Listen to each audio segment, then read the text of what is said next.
In session, and we have a lot to talk about after what happened in the midterms. Even though, comparing the actual results to our predictions, and not super far off, in the end, it is a major. It is a pretty major loss for the Republican Party. I wouldn't call it a victory for the Democrats because by the end of this video, you'll see that we think that Republicans will still have the House, but it certainly is not a victory for the Republican parties either, given the closeness that we're seeing in these remaining race. So, even though we have a lot to talk about with like New York being poor for the Democrats, as poor as it was for California in 2020, so like comparing those two states, and then we also have Pennsylvania to talk about, Florida to talk about, and the rise of Democrats in Colorado.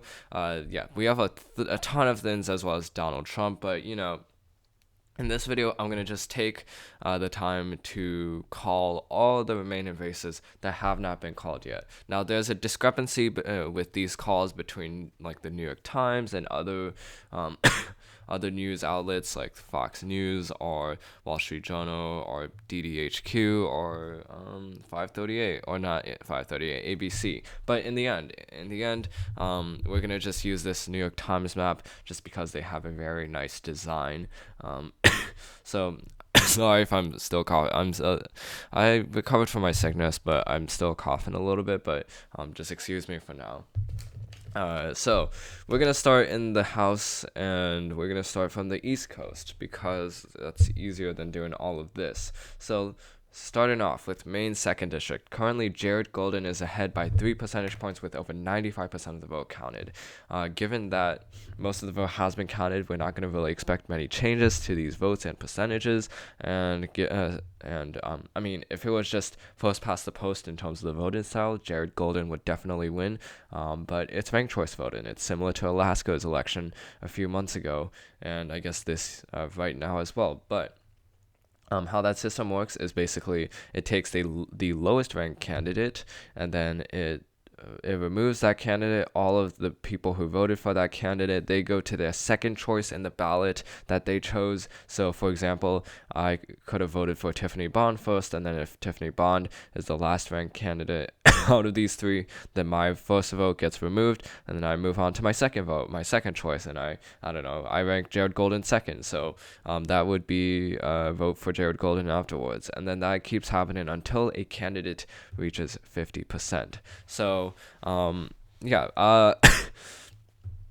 based on it will be important to see how the independent vote goes, but I think that considering a lot of these Tiffany Bond supporters have said that they would be willing to vote Jared Golden as their second choice, Jared Golden would still be able to end on top against Bruce Poliquin. So that's for the Democratic Party.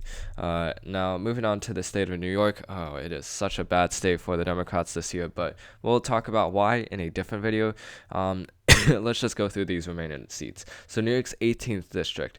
Currently, Pat Ryan is ahead by less than a percentage point. We think that he'll probably win, considering that other outlets have already called this race for Pat Ryan, and considering that there's not much vote left to go for Colin Schmidt. So that's pretty much the only good news that Democrats have in upstate New York. And then you also have the 22nd district, which we think is going to go for the Republican Party just because most of the vote has been counted, and Francis Connell is down by a little bit less than 2 percentage points. So that's too much to make up with so few votes. And then moving down to Maryland's 6th district. This one's actually pretty important to note, considering that 92% of the vote has been counted, and we were rating this seat as lean Democratic.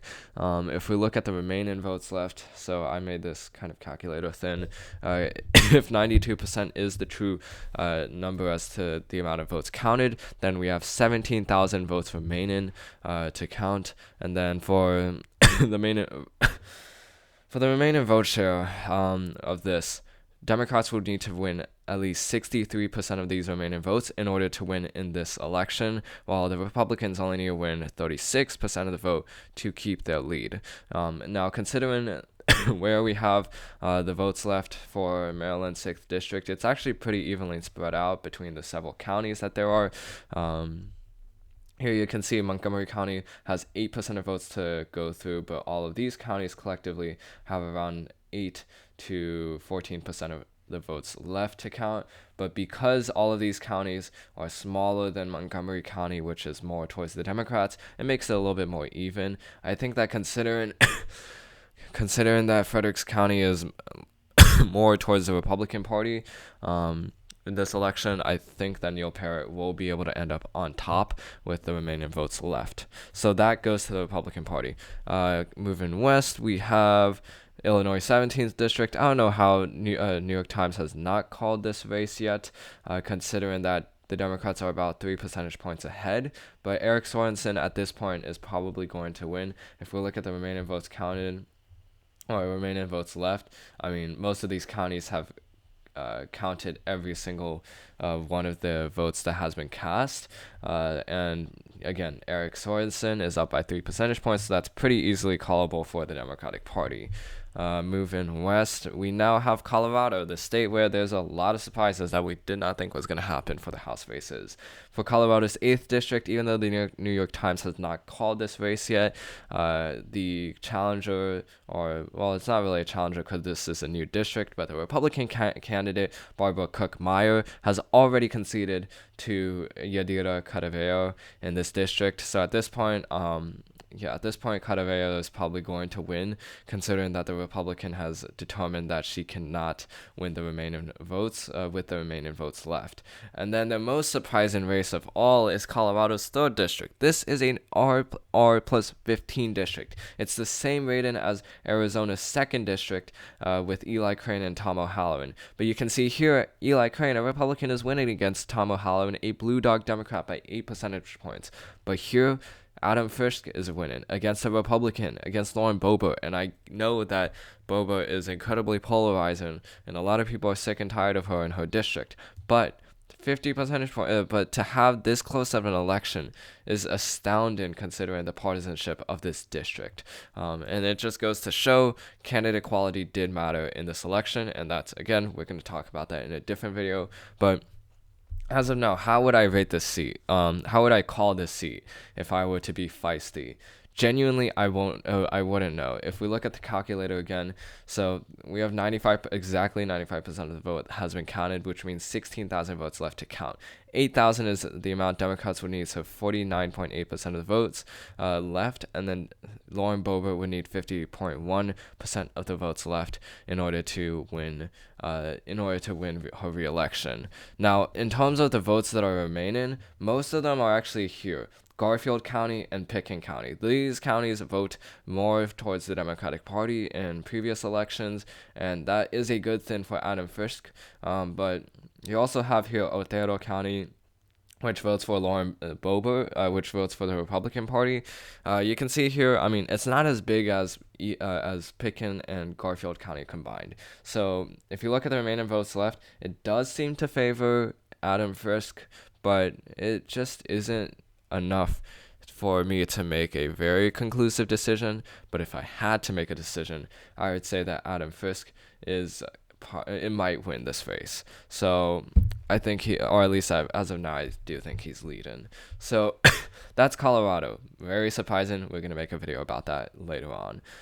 So now we move on to Arizona. David Schweikert. He is the representative from Arizona's 1st district, and time again, he constantly has shown that he is not really the best candidate for this district, because he has consistently not outperformed the partisanship rating of this district. This is like an R+7 district, and David Schweikert is underwater by 2 points. We do think that he will win, considering that the remainder of the vote is leaning more towards the Republican Party. With late early voting and late mail-in ballots. But in the end, yeah, I mean, it shouldn't be this close. So that is still a Republican win, nevertheless, so we're going to count it as that.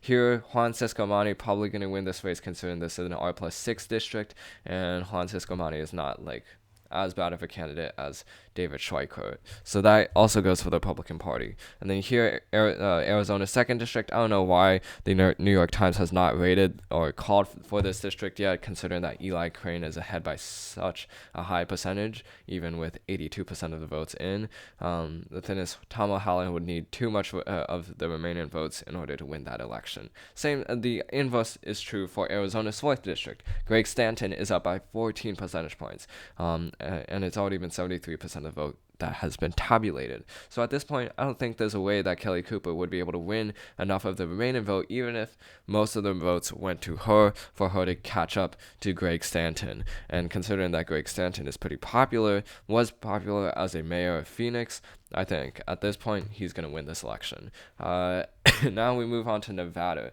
this gerrymandering that was happening here. Stephen Horsford, he is up by 2 percentage points right now.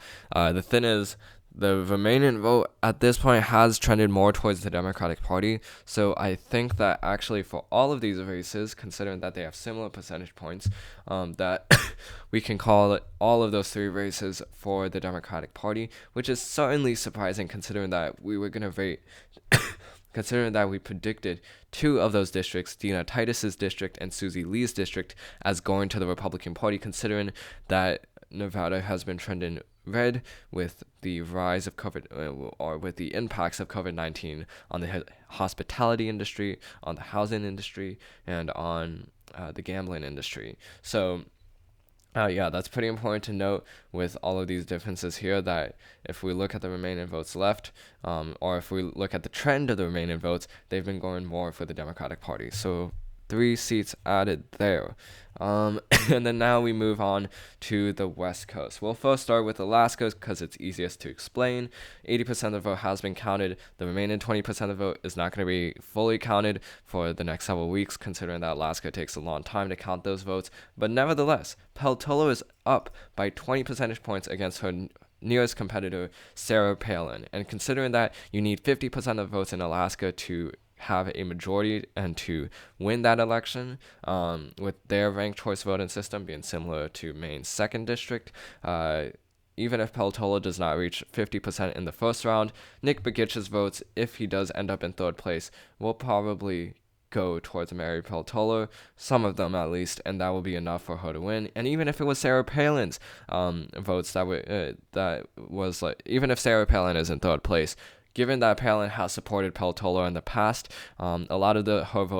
enough of her voters would probably vote for Mary Peltola, and that would give her a majority in that district. So we think that's going to go for the Democrats pretty easily. And then we have Washington. Washington has 2 competitive districts right now. District 8, I think that with the remaining votes left, Kim Schreier will be able to win out, and she has given herself enough of a comfortable lead, 6 percentage points, in order to win in that district, in this district. So if we look at the remaining counties left that need to tabulate, 59, I believe here, 65, 69, 70, and 60. So all of these counties still have votes left to count, but these counties are pretty small in their populations compared to King County, and considering that Kim Schreier has been winning this county by 62 percentage points, I think at this point she'll be able to win re-election. So that's another for the Democrats. And then this is another surprising one, almost as surprising as Colorado's 3rd district. Here we have Joe Kent, who is a very polarizing candidate. He has held very extreme views throughout the election, and because of that, he is currently underwater by 4 percentage points with 66% of the vote in. So if we look at the remaining votes left, 66. So, all right, so it changed. So I'm not sure if the numbers completely changed or not. So 114675. Okay, so even though it's a 70, it probably is more likely 66. So let's change that number to 66, and that should be changing. That changes the rest of the numbers. So here, Democrats would need 45% of the remaining votes, while Republicans would need 54% of the remaining 112,000 votes left in order to win in this election. Considering that in this district is actually very hard to call right now with every single county having votes, a substantial amount of votes left to count in both Republican districts or counties and Democratic counties here in Clark County. It's hard to rate this seat, but if we really had to rate this seat, I think that considering the partisanship numbers of this district are still pretty Republican, and Joe Kent isn't as well known as a candidate like Lauren Boebert, in the end I do think he'll be able to win out. So that goes for the Republican Party. Now, Oregon. Lori Chavez DeVemer, considering we looked at the remaining counties left that need to vote in this district, and they pretty much favor the Republican Party. So Chavez DeVemer, we think, is going to be able to win in that race. Oregon's 6th district, the remaining votes left here, mainly from Portland, Oregon. In that place, even though it's experienced a lot of crime recently and a lot of voters have defected to the Republican Party, Portland, the city itself, is still pretty Democratic, and that's why we think that Andrew Salinas will be able to win in that district. And then Val Hoyle, you see here that, I mean, she's up by 8 percentage points. That's too much of a gap for Alex Skarlatos to make up. So again, Democratic. Now, we finally have the state of California, and the reason why you see so many uncalled races here is because for a lot of these races, it's a Democrat versus Democrat race, and that's why it makes it competitive. It's an intra-party fight, and that is because of California's open primary system, which pretty much places every single candidate together, both Republican, Democratic, and Independent, and the top 2 go to the general election. So that's how this is possible. So 3rd district here, 44% of the votes counted here, but I think that the Republicans will be able to end up on top considering the polling and the fundamentals of this race. 6th district, Democratic. I'm not going to really explain a lot of these districts because they're pretty self-explanatory. 9th district, Democratic. 13th district, even though the Republicans are ahead right now, this district, when it was first counted, Republicans were ahead by a lot. Now, John Duarte is only up by 0.2 percentage points, so I think Adam Gray will be able to make up for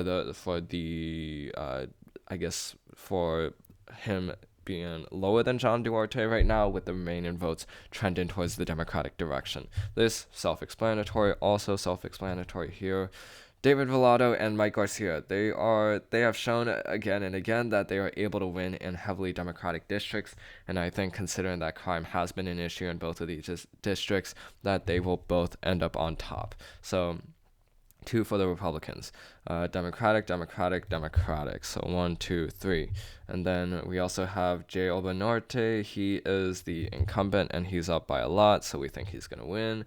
35th district, Democratic. 1, 2, 3. And then Young Kim, Michelle Steele, they are actually very popular in their districts as moderate representatives, and because of that, we think that they'll both win. And then Ken Calva, even though he's underwater right now, I think he'll be able to end up on top. This actually has pretty similar dynamics to the 3rd districts of Washington and Colorado. Even though Ken Calva isn't considered an extreme conservative, he is in a district that has a lot of angry voters, and a lot of Democrats, especially LGBTQ Democrats in Palm Springs. So this one's hard to rate, but if we look at the fundamentals only and the current vote share, the remaining votes left, I think Calva will be able to win out. So that goes for him. And then that's Democratic. Oh, these two seats are actually hard to say, just because they were initially more both Democrats were leading by a lot here, but it's been narrowing up over when the votes were being tallied. I mean, Katie Porter has been able to fundraise a ton of money, but I'll just be conservative here because my point still stands that if we look at all the remaining districts left here in the House, 16 of them go for the Republican Party, and 25 of the remaining 36 seats, 37 uncalled districts will go to the Democratic Party, which means that Republicans will have a majority in the House, but it's only a 224 seat majority. The fact that it's less than 225 seats is abysmal, considering that this is a midterm year and Joe Biden is underwater in so many of these states in terms of his approval numbers. So the fact that Kevin McCarthy wasn't even able to strike past 225, the fact that he only has he has won only 2 more districts than the Democrats did in the 2020 election, that's disappointing for the Republican Party. We called it disappointing for the Democrats. Everyone said so in 2020.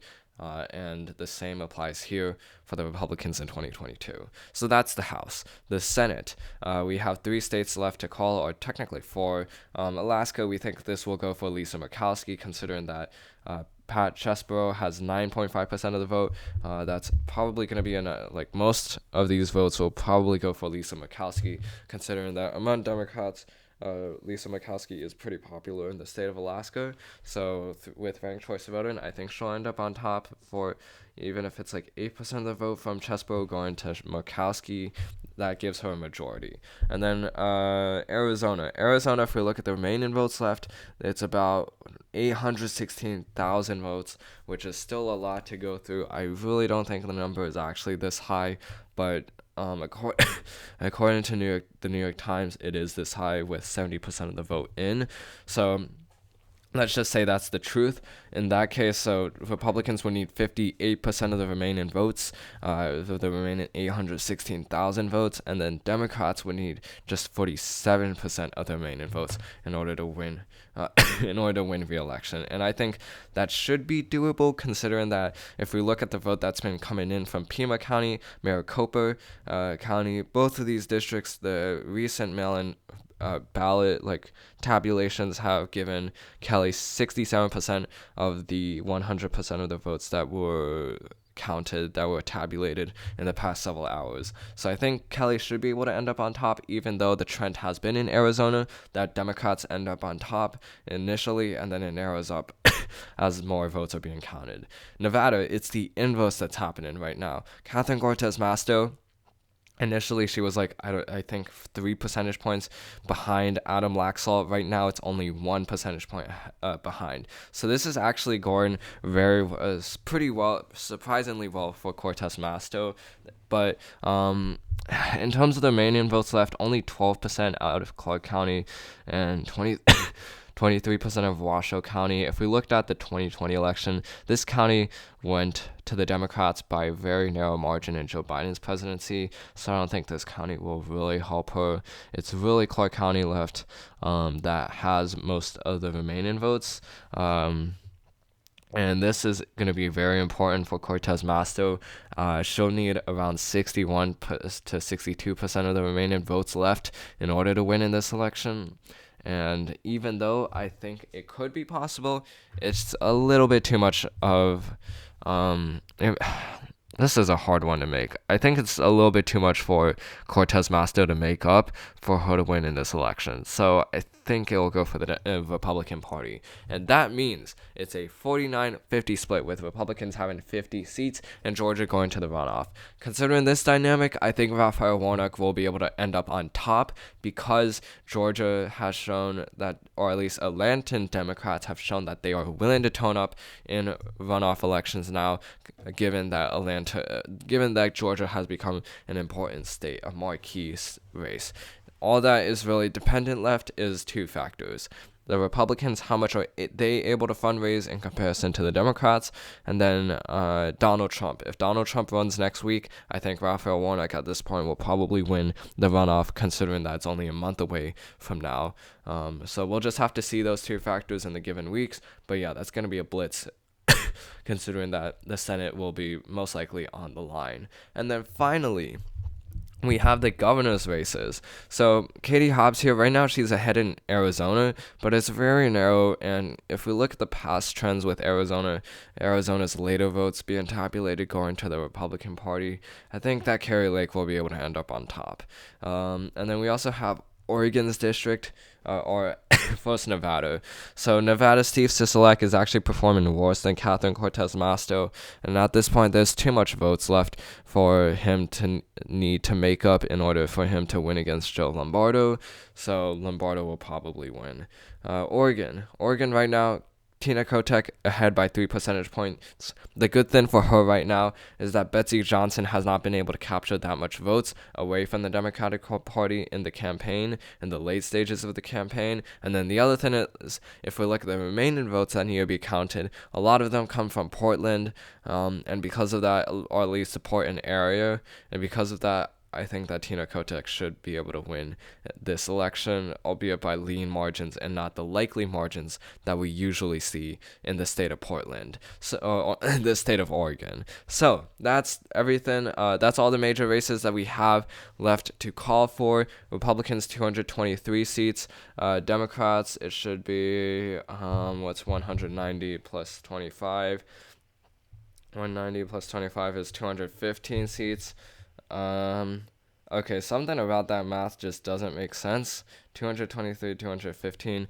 But let's just say the Republicans have 223 seats. So 435 minus 223, 212 for the Democratic Party. So that's pretty narrow of a majority for the Republican Party.